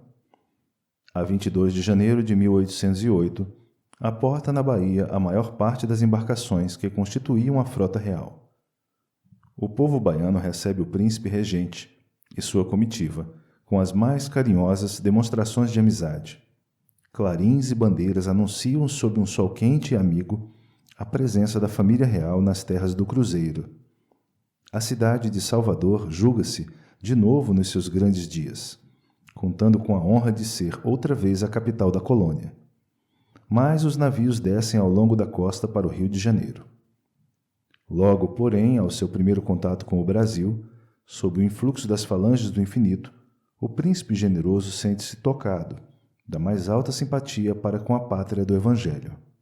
Ainda na Bahia, graças às suas relações com o conde de Aguiar, ministro de Dom João VI, José da Silva Lisboa, mais tarde visconde de Cairu, consegue do soberano a abertura de todos os portos da colônia ao comércio universal. E note-se que semelhante providência, a base primordial da autonomia brasileira, teve seus ascendentes indiscutivelmente na atuação das forças espirituais que presidiam aos movimentos iniciais da emancipação. porque na Convenção Secreta de Londres, em 22 de outubro de 1807, um dos pontos essenciais que deveriam ser observados em troca da proteção de Jorge III à Casa de Bragança, no sentido de sua fuga para a colônia distante, era o da abertura dos portos do Brasil à livre concorrência da Inglaterra, reservando-se tal direito somente aos interesses britânicos. O soberano e seus ministros conheciam essas estipulações, por intermédio de Lord Strangford, mas, com o auxílio das influências salutares do plano invisível, reconsideraram a tempo o absurdo de semelhantes exigências e cuidaram de realizar as primeiras aspirações dos patriotas brasileiros. Maravilha dos céus americanos deslumbra os olhos de Dom João, que se entusiasma com a beleza natural da paisagem magnífica. Acompanhado de numeroso séquito de fidalgos, onde se destacavam o Visconde de Anádia, elegante da época, inimigo implacável de todas as feições indígenas da colônia, o Marquês de Belas, o Marquês de Ângela, o Duque de Cadaval e toda uma comitiva enorme de vassalos e nobres, de guardas e criados, o soberano aportou no Rio de Janeiro, num ambiente de geral alegria. Nos seus novos passos, sentia-se o rei confortado e satisfeito com a magnificência do panorama e com a fartura da terra. Apenas Dona Carlota Joaquina, com a sua educação deficiente e sua megalomania e apego aos prazeres requintados da época, não se conformava com a situação, protestando contra todos os elementos, demonstrando aridez de espírito e lamentável agressividade. As caravanas do infinito não descansaram junto das autoridades supremas da política administrativa. Todas as possibilidades foram aproveitadas pela sua operosidade infatigável. A 1º de abril de 1808, levantava-se a proibição que incidia sobre as indústrias nacionais, que foram declaradas livres, o que facilitou a colaboração dos estrangeiros estabelecidos nas costas marítimas da pátria do cruzeiro, surgindo um novo período de trabalho construtivo no país, prestes a celebrar suas núpcias com a liberdade. O Rio de Janeiro, sob a direção do bondoso príncipe que, debaixo das influências poderosas do alto, adotara um regime muito mais liberal do que as formas de governo existentes em Lisboa, enche-se de obras notáveis. Grandes instituições se fundam na cidade da mais maravilhosa Baía do mundo. Surgem a Escola de Medicina, o Real Teatro São João, o Banco do Brasil. Organizam-se os primórdios da Escola de Belas Artes, cria-se a Academia de Marinha, o Conselho Militar, a Biblioteca Real. Desenha-se o Jardim Botânico como novo encanto da cidade e, sobretudo, inicia-se com a imprensa régia a vida do jornalismo na terra de Santa Cruz. Entidades benevolentes e sábias, sob a direção de Ismael, espalham claridades novas em todos os espíritos, e sob os seus generosos e imponderáveis impulsos, as grandes realizações do progresso brasileiro se avolumam por toda parte, nas mais elevadas demonstrações evolutivas. O príncipe, contudo, não soube manter-se constantemente dentro das linhas de sua autoridade. Com as suas liberalidades na América, criava-se em derredor da sua corte toda uma sociedade de parasitas e de inúteis. Os reinóis, abastados do Rio de Janeiro e das outras grandes cidades coloniais, receberam títulos e condecorações de toda a natureza. As cartas honoríficas eram expedidas quase que diariamente. Por toda parte havia comendadores da Ordem de Cristo e cavaleiros de São Tiago, dando lugar a um grande menosprezo pelas instituições. Os nobres da época eram os novos ricos do mundo moderno. Conquistados os títulos, sentiam-se no direito de viver colados ao orçamento da despesa, apodrecendo longe do trabalho. Só os gastos da despensa na corte, dos quais vivia a multidão dos criados no Rio de Janeiro, ao tempo de Dom João VI, se aproximavam da respeitável importância de mais de 15.000 contos de réis. O alojamento dos fidalgos e de suas famílias exigiu, por vezes a fio, as mais enérgicas providências da autoridade. No capítulo das expropriações, a chamada Lei das Aposentadorias obrigava todos os inquilinos e proprietários a ceder suas casas de residência aos favoritos e aos serviçais reais. Bastava que qualquer fidalgo desejasse este ou aquele prédio para que o juiz aposentador efetuasse a necessária intimação, a fim de que fosse imediatamente desocupado. Ao oficial de justiça incumbido desse trabalho, bastava escrever na porta de entrada as letras P e R, que se subentendiam por príncipe regente, inscrição que a malícia carioca traduziu como significando "ponha-se na rua". Moreira de Azevedo conta em suas páginas que Agostinho Petra Bittencourt era um dos juízes aposentadores ao tempo de Dom João VI, quando lhe apareceu um fidalgo da corte exigindo pela segunda vez uma residência confortável, apesar de já se encontrar muito bem instalado. Decorridos alguns dias, o mesmo homem requer a mobília e daí a algum tempo solicita escravos. Recebendo a terceira solicitação, o juiz, indignado em face dos excessos da corte do Rio, exclama para a esposa, gritando para um dos apartamentos da casa: "Prepare-se, dona Joaquina, porque por pouco tempo poderemos estar juntos." E indicando à mulher que viera correndo atender ao chamado, o fidalgo que ali esperava a decisão concluiu com ironia: "Este senhor já por 2 vezes exigiu casa, depois pediu-me mobília e agora vem pedir criados. Dentro em breve desejará também uma mulher e, como não tem outra senão a senhora, serei forçado a entregá-la." Todavia, a despeito de todos os absurdos e de todos os dispêndios, que seriam de muito excedidos nos odiosos processos revolucionários, caso o país fosse obrigado a exigir pelas armas a sua emancipação, a corte de Dom João VI ia prestar ao Brasil os mais inestimáveis serviços no capítulo de sua autonomia e de sua liberdade, sem os abusos criminosos das lutas fratricidas. Capítulo 17. Primórdios da Emancipação. Em 1815, passara a colônia a ser o Reino do Brasil, em carta de lei de Dom João VI. O Rio de Janeiro tornou-se desse modo a sede da monarquia portuguesa. O soberano, reconhecido à terra que o asilara, dispensava ao Brasil os mais altos privilégios. O progresso econômico da nação, alentado pelas forças estrangeiras aí estabelecidas com as garantias da lei, avançava em todos os setores da comunidade brasileira. Todo o país se rejubilava com a nova era de prosperidade geral. No Rio, porém, o generoso príncipe sofria os mais acerbos desgostos no ambiente da família. Foi talvez em razão dos dissabores que jamais se viu Dom João VI perfeitamente integrado nas suas respeitáveis funções, no mundo oficial daquele tempo.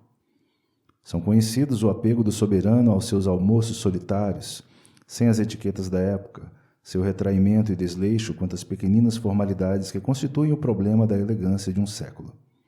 Com as roupas desabotoadas, mal contendo o corpo nas suas dobras em desalinho, muitas vezes foi ele visto alheio às sérias preocupações da sua autoridade suprema, como se o seu espírito vagasse na paisagem de outros mundos. Dom João se acostumara à maravilhosa beleza do sítio da Guanabara e se tomara de amor pela pátria que os seus valorosos antepassados haviam edificado. Enquanto Napoleão Bonaparte lia o Eclesiastes em meio dos seus infortúnios na ilha solitária de Santa Helena, para se convencer de que todas as glórias humanas não passam de vaidades e alucinação do espírito, o príncipe regente preferia fazer os seus passeios pelos arredores do Paço de São Cristóvão, esquecido das mentiras sociais da corte de Lisboa. Aqui, no Brasil, ao menos o inédito dos céus sempre azuis e das encantadoras perspectivas dos morros verdoengos e floridos representavam um anestésico para o seu coração dilacerado de filho, de esposo e de pai. Suas preocupações se dividiam entre a mãe demente, a esposa desleal e incompreensível, e o filho perdulário e estróina. No seu cérebro não havia lugar para considerações a respeito das transformações políticas da época e a antiga metrópole portuguesa continuava sob a orientação dos homens públicos da Inglaterra. Em 1816, desprende-se do corpo enfermo e envelhecido o espírito de Dona Maria I. A rainha experimentara algo de lucidez nos seus derradeiros dias de supremas atribulações. Por muito tempo, contudo, esteve apegada às ilusões do seu trono, perseguida pelo vozerio das entidades desencarnadas em virtude de rigorosas sentenças de morte, por insinuação dos seus confessores e dos seus ministros. As torturas da terra acompanham no além aqueles que as semearam na face do mundo, pelo que o calvário da infeliz soberana não terminou com os seus últimos dias no orbe terrestre. No ano seguinte, casou-se o príncipe Dom Pedro com a arquiduquesa Leopoldina da Áustria. Alma sensível e delicada, essa princesa europeia foi trazida ao Brasil de acordo com as determinações do mundo invisível, para colaborar na realização dos elevados projetos de Ismael e dos seus mensageiros. Somente o seu coração doce e submisso poderia suportar resignadamente as estroinices do esposo, em um dos períodos mais delicados da sua vida, sem provocar escândalos que acarretariam atraso na marcha dos acontecimentos previstos. A esse tempo, em todas as cortes da Europa, sopra fortemente o vento do liberalismo, pressagiando o fim do poder absoluto. A República Francesa havia desferido tremendos golpes em todos os preconceitos do sangue e da autoridade. As constituições moldadas na célebre Declaração dos Direitos do Homem e do Cidadão surgiam em todos os países, dando ensejo à renovação das liberdades políticas. Depois da morte de Dona Maria I, Portugal não se resigna à situação da subalternidade a que conduzira a caprichosa vontade de Dom João VI, perseverando em permanecer no Brasil, e prepara todos os elementos para a insurreição contra a ditadura despótica de Beresford, em cujas mãos inábeis de administrador se encontrava o poder. A maçonaria, que em todos os tempos defendeu os princípios da liberdade e da fraternidade humanas, solicitada por elementos de Lisboa e de Pernambuco, não hesita em estender o seu concurso à independência do Brasil, que constituía assunto de somenos importância para os portugueses, desde que o soberano regressasse imediatamente à Europa, colocando-se à frente dos negócios do trono. A verdade, todavia, é que os pernambucanos exaltados não esperam a solução pelos processos pacíficos, e, exacerbados os antigos ódios entre brasileiros e portugueses, que já haviam levado Recife e Olinda à guerra fratricida, promoveram a Revolução de 1817, na qual se sacrificaram tantas vidas. Foi quando apareceu em todo o norte do país o famoso Preciso, redigido por Luís de Mendonça, que se viu ameaçado de fuzilamento. As comissões militares designadas para reprimir o movimento ordenaram morticínio e crueldades que consternaram o coração do próprio rei, induzindo-o a mandar suspendê-las sem perda de tempo, a fim de que cessassem as arbitrariedades dos executores das ordens do Conde dos Arcos. A 6 de fevereiro de 1818, dia da sua coroação, o soberano concedeu anistia a todos os implicados. Ismael e seus emissários conseguiram, com a proteção de Jesus, fazer desabrochar por toda parte os albores da paz, lançando os alicerces da emancipação do Brasil. Em 1820, rebenta em Lisboa e no Porto a Revolução Constitucionalista. Portugal, reduzido à condição de colônia desde a ocupação de Junot, reclamava a volta imediata da família real à metrópole portuguesa e o regime da Constituição para a sua vida política. As próprias tropas que estacionavam no Pará e na Bahia aderiram ao movimento da pátria. Dom João VI busca procrastinar as suas decisões. Promete enviar o príncipe Dom Pedro para examinar a situação, mas todos ou quase todos os portugueses do Brasil protestam contra as atitudes tergiversantes do monarca. As tropas, aderindo ao movimento do reino, se reúnem no Largo do Rócio. O momento era dos mais delicados. Os colaboradores invisíveis, no entanto, desdobram suas atividades conciliadoras junto de todos os elementos políticos presentes na cidade, e Dom Pedro, depois de algumas combinações necessárias e rápidas, corre ao Paço de São Cristóvão, de onde traz um decreto antidatado, com a assinatura do soberano, declarando que aceita e mandará cumprir a Constituição da Junta Revolucionária de Lisboa. Os militares e a população entregam-se então às mais ruidosas manifestações de alegria. Girândolas e bandeiras celebram nas ruas cariocas o acontecimento. Entram, porém, em jogo os interesses de Portugal e do Brasil. A 7 de março de 1821, Dom João VI torna conhecida a sua resolução de regressar a Lisboa. Logo, os favoritos da sua corte lhe insinuam a supressão de todas as liberdades que ele havia outorgado à pátria do Evangelho. Mas a mentalidade brasileira protesta pela voz dos seus homens mais eminentes. O generoso soberano, cujo reinado transcorria num dos períodos mais críticos da história do mundo, foi obrigado a deixar no Brasil o filho como príncipe regente. No momento das despedidas, ele profere a famosa recomendação: Pedro, se o Brasil se separar de Portugal, antes seja para ti, que me respeitarás, do que para alguns desses aventureiros. Capítulo 18. No limiar da independência. Novamente, em Portugal, Dom João VI se deixa levar ao sabor das circunstâncias. Lisboa vivia então sob grande terror, devido aos julgamentos sumários que se haviam verificado contra todos os implicados no movimento, que visava depor a ditadura de Beresford. Inúmeros fuzilamentos se executaram, sem que as sentenças de morte fossem bafejadas pela sanção régia, constituindo verdadeiros assassínios, com os mais hediondos requintes de crueldade. O soberano, que trazia constantemente na memória a figura de Luís XVI, colada à guilhotina, sujeita-se a todas as imposições dos revolucionários. Jura a Constituição portuguesa, sem o assentimento da rainha Dona Carlota, que é exilada para a Quinta do Ramalhão, onde ficará com o filho Dom Miguel, urdindo novos planos inspirados pela sua desmesurada ambição. Os portugueses influentes consideram o perigo da independência brasileira. A mais preciosa gema que se engastara a coroa da Casa de Bragança estava prestes a desprender-se para sempre. Todas as providências contrárias à pretensão dos brasileiros são adotadas imediatamente. Um período agitado surge na política da época, entre os polos antagônicos do absolutismo e da democracia. As cortes portuguesas, com 130 deputados, impunham a sua vontade despótica aos 72 deputados brasileiros, que assistiam com verdadeiro heroísmo ao desenvolvimento dos projetos de franca hostilidade à direção do príncipe regente do Brasil, que aos poucos se ia inflamando ao calor das ideias liberais. Aqueles poucos deputados apresentam um projeto criando na América um congresso independente das câmaras organizadas na Europa, projeto que é recebido pelos portugueses como um insulto à dignidade nacional. Declara um dos parlamentares que Dom Pedro deveria abandonar o Paço de São Cristóvão, onde respirava a peçonha da bajulação dos inimigos do regime, e voltar a Lisboa, a fim de aprimorar a sua educação em viagens pela Europa.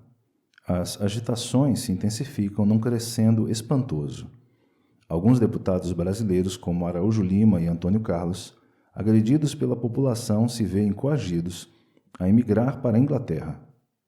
A caravana de Ismael desvela-se pelo cultivo das ideias liberais no coração da pátria e, por meio de processos indiretos, procura espalhar por todos os setores da terra do Cruzeiro as sementes da fraternidade e do amor. É então que a personalidade espiritual daquele que fora o Tiradentes procura o mensageiro de Jesus, solicitando-lhe o conselho esclarecido quanto à solução do problema da independência. Anjo amigo, inquire ele, não será agora um instante decisivo para nossa atuação? Por toda parte há uma exaltação patriótica nos ânimos. As possibilidades estão dispersas, mas poderíamos reunir todas as forças para o fim de derrubar as últimas muralhas que se opõem à liberdade da pátria do Evangelho.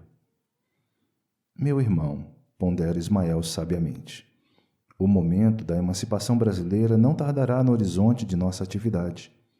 Todavia, precisamos articular todos os movimentos dentro da ordem construtiva, a fim de que não se percam as finalidades do nosso trabalho. O problema da liberdade é sempre uma questão delicada para todas as criaturas, porque todos os direitos adquiridos se fazem acompanhar de uma série de obrigações que lhes são correlatas. Cumpre considerar que toda elevação requer a plena consciência do dever a cumprir. Daí a delicadeza da nossa missão, no sentido de repartir as responsabilidades. Precisamos difundir a educação individual e coletiva, dentro das nossas possibilidades, formando os espíritos antes das obras. No problema em causa, temos de aproveitar a autoridade de um príncipe do mundo para levar a efeito a separação das duas pátrias com o mínimo de lutas, sem manchar a nossa bandeira de redenção e de paz com o pungente espetáculo das lutas fratricidas. Cerquemos o coração desse príncipe das claridades fraternas da nossa assistência espiritual. Povoemos as suas noites de sonhos de amor à liberdade, devolvendo-lhe no espírito as noções da solidariedade humana.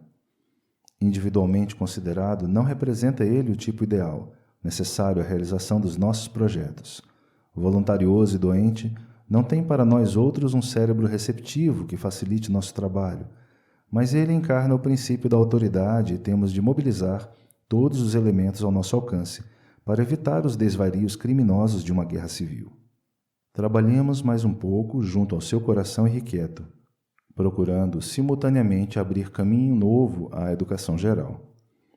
Em breves dias poderemos concentrar as nossas forças dispersas para a proclamação da independência, e após semelhante realização enviaremos nosso apelo ao coração misericordioso de Jesus, implorando das suas bênçãos novo rumo para a nossa tarefa, a fim de que a liberdade, bem aproveitada e bem dirigida, não constitua elemento de destruição na pátria dos seus sublimes ensinamentos. As sábias ponderações de Ismael foram rigorosamente observadas por seus abnegados companheiros de ação espiritual. Os emissários invisíveis buscam piedosamente distribuir os elementos de paz e de concórdia geral, harmonizando todos os pensamentos para a edificação dos monumentos da liberdade. As agitações, porém, se avolumam em movimentos espantosos, empolgando a nação inteira. Debalde, Portugal procurava reprimir a ideia da independência, que se firmara em todos os corações. Assim, enquanto os brasileiros discutiam e conspiravam secretamente, a frota do vice-almirante Francisco Maximiano de Souza, sob o comando do coronel Antônio Joaquim Rosado, com 1.200 homens, partia de Lisboa para o Rio de Janeiro, com ordem terminante de repatriar o príncipe Dom Pedro. Capítulo 19. A Independência. O movimento da emancipação percorria todos os departamentos de atividades políticas da pátria, mas, por disposição natural, era no Rio de Janeiro, cérebro do país, que fervilhavam as ideias libertárias, incendiando todos os espíritos. Os mensageiros invisíveis desdobravam sua ação junto de todos os elementos, preparando a fase final do trabalho da independência, através dos processos pacíficos. Os patriotas enxergavam no príncipe Dom Pedro a figura máxima que deveria encarnar o papel de libertador do reino do Brasil. O príncipe, porém, considerando as tradições e laços de família, hesitava ainda em optar pela decisão suprema de se separar, em caráter definitivo, da direção da metrópole, conhecendo as ordens rigorosas das cortes de Lisboa, que determinavam o imediato regresso de Dom Pedro a Portugal. Reúnem-se os cariocas para tomarem as providências de possível execução e uma representação com mais de 8.000 assinaturas é levada ao príncipe regente pelo Senado da Câmara, acompanhada de numerosa multidão, a 9 de janeiro de 1822. Dom Pedro, diante da massa de povo, sente a assistência espiritual dos companheiros de Ismael, que o incitam a completar a obra de emancipação política da pátria do Evangelho, recordando-lhe simultaneamente as palavras do Pai, no instante das despedidas. Aquele povo já possuía a consciência da sua maioridade e nunca mais suportaria o retrocesso à vida colonial, integrado que se achava no patrimônio das suas conquistas e das suas liberdades. Em face da realidade positiva, após alguns minutos de angustiosa expectativa, o povo carioca recebia por intermédio de José Clemente Pereira a promessa formal do príncipe de que ficaria no Brasil, contra todas as determinações das cortes de Lisboa, para o bem da coletividade e para a felicidade geral da nação. Estava assim proclamada a independência do Brasil com a sua audaciosa desobediência às determinações da metrópole portuguesa. Todo o Rio de Janeiro se enche de esperança e de alegria, mas as tropas fiéis a Lisboa resolvem normalizar a situação, ameaçando abrir luta com os brasileiros a fim de se fazer cumprirem as ordens da coroa. Jorge de Avilés, comandante da divisão, faz constar imediatamente os seus propósitos, e a 11 de janeiro, as tropas portuguesas ocupam o Morro do Castelo, que ficava a cavaleiro da cidade. Ameaçado de bombardeio, o povo carioca reúne as multidões de milicianos, incorpora-os às tropas brasileiras e se posta contra o inimigo no Campo de Santana. O perigo iminente faz tremer o coração fraterno da cidade. Não fosse o auxílio do alto, todos os propósitos de paz se teriam malogrado numa pavorosa maré de ruína e de sangue. Ismael acode ao apelo das mães desveladas e sofredoras e, com seu coração angélico e santificado, penetra as fortificações de Avilés. Ele faz sentir o caráter odioso das suas ameaças à população. A verdade é que, sem um tiro, o chefe português obedeceu com humildade à intimação do príncipe Dom Pedro, capitulando a 13 de janeiro e retirando-se com as suas tropas para a outra margem da Guanabara, até que pudesse regressar com elas para Lisboa. Os patriotas daí por diante já não pensam noutra coisa que não seja a organização política do Brasil. Todas as câmaras e núcleos culturais do país se dirigem a Dom Pedro em termos elogiosos, louvando-lhe a generosidade e exaltando-lhe os méritos.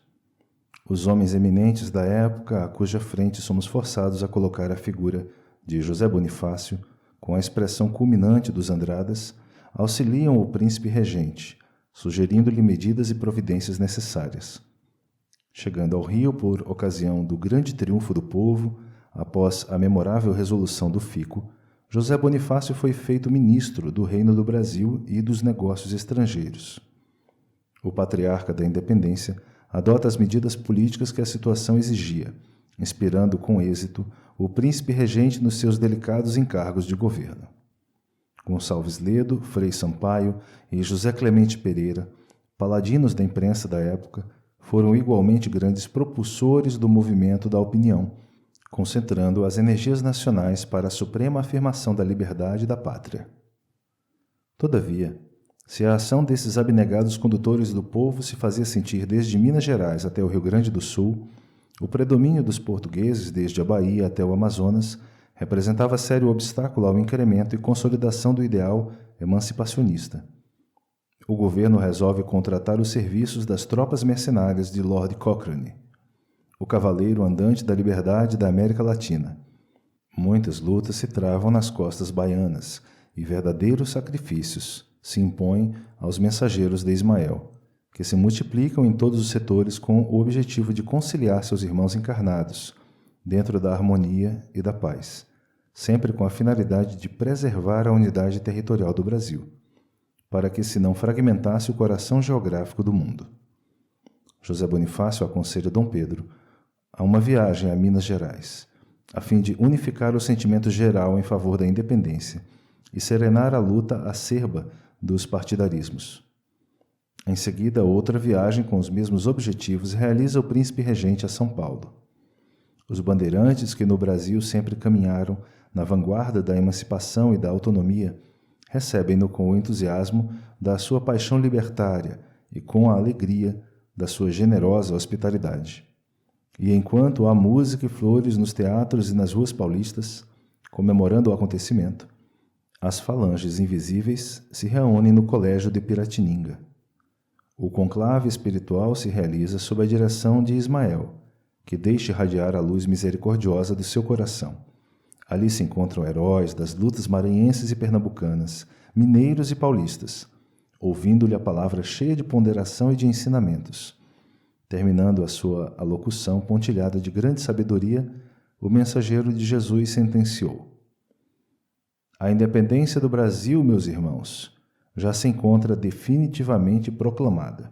Desde 1808, ninguém lhe podia negar ou retirar essa liberdade. A emancipação da pátria do Evangelho consolidou-se, porém, com os fatos verificados nestes últimos dias. E, para não quebrarmos a força dos costumes terrenos, escolheremos agora uma data que assinale aos pósteros essa liberdade indestrutível. Dirigindo-se a Tiradentes, que se encontrava presente, rematou: O nosso irmão martirizado há alguns anos pela grande causa acompanhará Dom Pedro em seu regresso ao Rio e, ainda na terra generosa de São Paulo, auxiliará o seu coração no grito supremo da liberdade. Uniremos assim mais uma vez as duas grandes oficinas do progresso da pátria para que sejam as registradoras do inesquecível acontecimento nos fastos da história. O grito da emancipação partiu das montanhas e deverá encontrar aqui o seu eco realizador. Agora, todos nós que aqui nos reunimos no Sagrado Colégio de Piratininga, elevemos a Deus o nosso coração em prece, pelo bem do Brasil. Dali, do âmbito silencioso daquelas paredes respeitáveis, saiu uma vibração nova de fraternidade e de amor. Tiradentes acompanhou o príncipe nos seus dias faustosos, de volta ao Rio de Janeiro.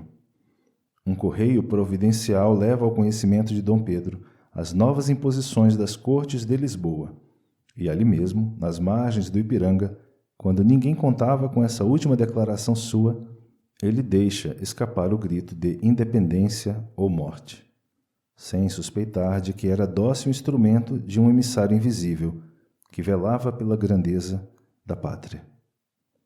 Eis porque o 7 de setembro, com escassos comentários da história oficial, que considerava a independência já realizada nas proclamações de 1º de agosto de 1822, passou à memória da nacionalidade inteira como o Dia da Pátria e data inolvidável da sua liberdade. Esse fato, despercebido da maioria dos estudiosos, representa a adesão intuitiva do povo aos elevados desígnios do mundo espiritual. Não percam em breve o lançamento da 3ª e última parte deste clássico da literatura espírita. Um abraço e até breve.